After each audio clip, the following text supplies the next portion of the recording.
Hi friends, ఎలా ఉన్నారు? నేనైతే ఈరోజు ఓల్డ్ రెసిపీ చూపిస్తున్నాను. Healthy recipe. నేనైతే వినాయక చవితికి నైవేద్యంగా పెట్టిన రెసిపీ అన్నమాట ఇది. నేను వినాయకుడికి ఈ సంవత్సరం రాగిపిండితో కుడుములు చేసి పెట్టాను. అందుకే నాకు చీర కూడా ఇచ్చేసాడు వినాయకుడు, హెల్దీ ప్రసాదం పెట్టేశానని. దీనికోసం నేను 1 కప్పు బెల్లం తీసుకున్నాను. దాంట్లో 1 కప్పు నీళ్ళు పోసి కొంచెం కరగనిచ్చాను అనమాట. దీనికోసం పాకం రానవసరం లేదు. నేను 1 కప్పున్నర రాగి పిండి, 1 అర కప్పు బియ్యం పిండి తీసుకున్నాను. 2 కప్పులు తీసుకున్నాను. కప్పు బెల్లానికి 2 కప్పులు తీసుకున్నాను. కరెక్ట్గా స్వీట్ సరిపోతుంది. ఇంకొంచెం ఎక్కువ తినేవాళ్ళు ఇంకొంచెం వేసుకోవచ్చు, కానీ రాగి పిండికి ఎక్కువ తీపి ఎక్కువైతే తినలేము. ఈ పిండ్లన్నీ కూడా కలిసేటట్టు కలిపేసుకుని పక్కన పెట్టుకోవాలి. నేనైతే దీనికోసం ఎండు కొబ్బరి తురిమాను అనమాట. ఎండు కొబ్బరి తురుము వేస్తున్నాను. టేస్ట్ బాగుంటుంది. కొబ్బరి తురుము, పచ్చిపప్పు నానబెట్టి వేసుకోవాలి. నేను బెల్లం నీళ్ళల్లోనే పచ్చిపప్పు కూడా వేస్తే అవి ఉడుకుతాయి కదా, అలా 1 నిమిషం ఉడకబెట్టి అవి తీసుకొచ్చి పిండిలో కలిపేసాను. ఒకసారి పోయకుండా కొంచెం కొంచెం పోసుకుంటూ కలుపుకుంటే పిండి జిగురు వస్తుంది. అప్పుడు కుడుములు కలపడానికి బాగుంటాయి అన్నమాట. ఎంత పడుతుందో తెలియదు కదా. 2 కప్పులకి కప్పు నీళ్ళు కరెక్ట్గా సరిపోతాయి. కొంచెం తగ్గితే 1 స్పూన్ 1/2 స్పూన్ చన్నీళ్ళు పోసుకొని కలుపుకోవచ్చు. ఈ వేడిపిండి ఎలాగూ చేయి పెట్టలేం కదా, అప్పుడు చేయి తడుపుకుంటూ కొంచెం చన్నీళ్ళు పోసుకుంటూ కలిపేసేయండి. మొత్తం ముందు గరిటతో కలిపితే సరిపోతుంది, ఎందుకంటే బాగా వేడిగా ఉంటుంది కదా, చేయి కాలుతుంది. ఫస్ట్ గరిటతో కలిపేసిన తర్వాత చేయి పెట్టేటప్పుడు కొంచెం చన్నీళ్ళు దగ్గర పెట్టుకుని కొంచెం కొంచెం చన్నీళ్ళు యాడ్ చేసుకుంటూ కలిపేసేయాలి.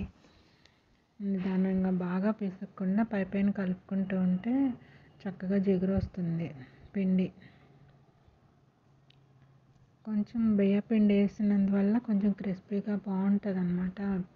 ఎప్పుడు మనం బియ్యపిండితో కుడుములు చేసుకుంటాం కదా, అది అలవాటు అయిపోతుంది. ఈ రాగి పిండికి బైండింగ్గా ఉంటుంది బియ్యపిండి వేసుకుంటే, అందుకని 1 అరకప్పు బియ్యపిండి యాడ్ చేశాను. అలా కలిపేసుకుని దానికి మీద కొంచెం 2 స్పూన్లు నెయ్యి వేసి మళ్ళీ కలిపి మూత పెట్టేసేయండి. 10 నిమిషాలు నానుతుంది పిండి. ఇది నానేలోపు మనం గిన్నె రెడీ చేసుకోవాలి. నాకు దగ్గర ఆవిరి కుడుము గిన్నె ఉంది. అందులో పెద్దవి 2 ఆవిరి కుడుములు, 1 ఇడ్లీ ప్లేట్ ఉంటుందన్నమాట. అందులో నేను సరిపోయినాయి, 1 వాయి అవుతాయి కరెక్ట్గా వేసుకున్నాను. ఎప్పుడు నేను కుడుములు చేసిన, ఉండ్రాళ్ళు చేసిన, ఆవిరి కుడుములు వేసుకున్నా ఇదే చేసుకుంటాను.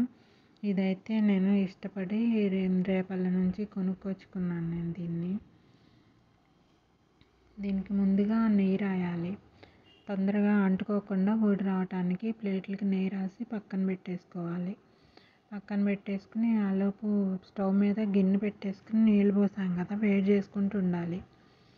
ఇవి చేసే లోపల నీళ్ళు హీట్ అవుతాయి అన్నమాట. కుడుములు చక్కగా మెత్తగా పగుళ్ళు లేకుండా నున్నగా ఉండలు చేసి పగుళ్ళు లేకుండా అలా చేసుకుని కుడుములు పెట్టుకోవాలి. మరీ మందంగా చేయొద్దు. మందంగా చేస్తే ఉడకటానికి టైం పడుతుంది. కొంచెం పలచగా ఉన్నాయనుకోండి తొందరగా ఉడికిపోతాయి అన్నమాట. అలా కుడుములు చేశాను నేను. సేమ్ వినాయక చవితి రోజు నేను మామూలుగా హెల్దీగానే రాగి పిండితోనే కుడుములు చేశాను, బియ్య పిండితో చేయలేదు. అందుకని అప్పటి నుంచి వీడియో పెడదామని ఇప్పటికి అయిందనమాట నాకు వీడియో పెడతానికి. ఇలా ముద్దలాగా ఇలా చేసుకుంటాను అన్నమాట.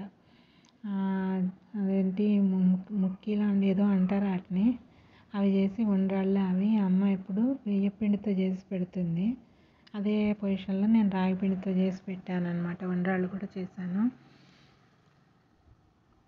అన్నీ చేసి పెట్టి మూత పెట్టేసుకుని 20 నిమిషాలు స్టీమ్ మీద ఉడకనిస్తే చక్కగా ఉడికిపోతాయి. ఎంతోసేపు పట్టదు, 20 నిమిషాలు పడుతుంది. సన్నటి సగం మీద వదిలేస్తే 20 మినిట్స్ అయిన తర్వాత చూసుకోవాలి. చూస్తే పిండి ఉడికిందా లేదా తెలుస్తుంది అన్నమాట, ఉడికిపోయినాయి. సరే కాసేపు 5 మినిట్స్ మూత పెట్టేసి ఆవిరికి మగ్గనిద్దామని మూత పెట్టేశాను. మూత పెట్టేసి మగ్గిన తర్వాత 5 నిమిషాలు, మరీ ఎక్కువసేపు ఉన్నా నీరు పట్టేస్తాయి అన్నమాట. కొంచెం వేడి తగ్గిన తర్వాత తీసుకుని ప్లేట్లోకి తీసేసుకోవటమే అయిపోయింది. ఇట్లా స్కూల్ నుంచి పిల్లలు అది వచ్చేటప్పటికి ఇలా హెల్తీగా చేసి పెట్టారనుకోండి, జంక్ ఫుడ్స్ పెట్టకుండా ఇలా పెడితే రాగిపిండి కదా చాలా బలం. మామూలుగా పెడితే తినరు, ఇవి తీయగా బాగుంటాయి అన్నమాట. పెడితే చక్కగా తింటారు. నేనైతే ఎక్కువగా ఇలాగే చేస్తాను. రాగిపిండి ఈ పిండితోనే రొట్టె చేసేయచ్చు. కుడంలా కాకుండా మామూలుగా రొట్టెలాగా చేసి పెనం మీద కాల్చుకుంటే నెయ్యి వేసి చాలా బాగుంటాయి. అవి కూడా అలాగైనా చేసుకున్నా బాగుంది. ఇదే పిండితో చాలా రకాలు చేసుకోవచ్చు. కుకీస్ చేసుకోవచ్చు, బిస్కెట్లు, బూరెలు చేస్తాము. రాగి పిండితో చాలా రకాలు ఉంటాయి అన్నమాట. హెల్తీగా ఇలా అంతకుముందు ఎక్కువ అన్ని బియ్య పిండితో చేసే వంటలన్నీ కూడా రాగి పిండితో చేసుకోవచ్చు, బాగానే ఉంటాయి. హెల్తీగా టేస్టీగా ఉంటాయి కాబట్టి కొంచెం ఇలా చేయటానికి ట్రై చేయండి. నేను కొంచెం ఇంట్లో ఎక్కువగానే రాగి పిండి వాడుతూ ఉంటాను. సరే ఫ్రెండ్స్, నా రెసిపీ కనుక మీకు నచ్చినట్లయితే సబ్స్క్రైబ్ చేసుకోండి. కొత్త వాళ్ళైతే ఒక లైక్ ఇవ్వటం మాత్రం మర్చిపోకండి. ఈ రెసిపీ నచ్చితే లైక్ ఇవ్వండి. ఎలా ఉందో కామెంట్ చేయండి. చక్కగా చాలా బాగున్నాయి అన్నమాట. స్వీట్ కూడా మరీ ఎక్కువ తక్కువ కాకుండా సరిపోతుంది. కప్పు పిండికి అరకప్పు బెల్లం వేసుకున్నాం అనుకోండి సరిపోతుంది. ఇంకొంచెం ఎక్కువ వేసినా కూడా తీపి ఎక్కువై తినలేము. ఇలా కొంచెం అలా ఉండనట్టుగా స్వీట్ ఉందనుకోండి బయట కట్టకుండా తినేస్తాం అన్నమాట. చక్కగా ఉన్నాయి. ఇవి 2-3 రోజులు బయటైనా నిల్వ ఉంటాయి. ఫ్రిడ్జ్లో పెట్టుకుంటే ఒక వారమైనా నిల్వ ఉంటాయి, ఎక్కడికి ఏమీ కావన్నమాట.